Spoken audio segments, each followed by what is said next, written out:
This video explains how to buy shares of Insight Enterprises, Inc., a global IT solutions and services company. It trades on NASDAQ under the ticker NSITUS.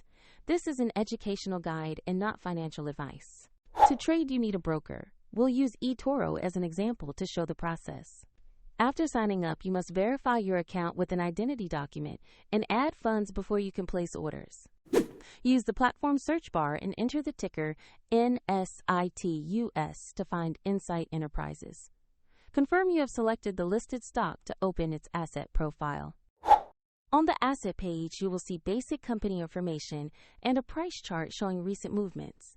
Check the company name and ticker to ensure this is the correct stock. To buy, click Invest, enter the amount you want to allocate, then carefully review the order details before confirming.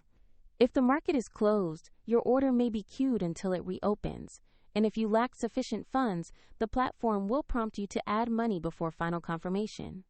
Your new position will appear in your portfolio once the trade completes. A link to eToro is available in the description if you want to review the platform.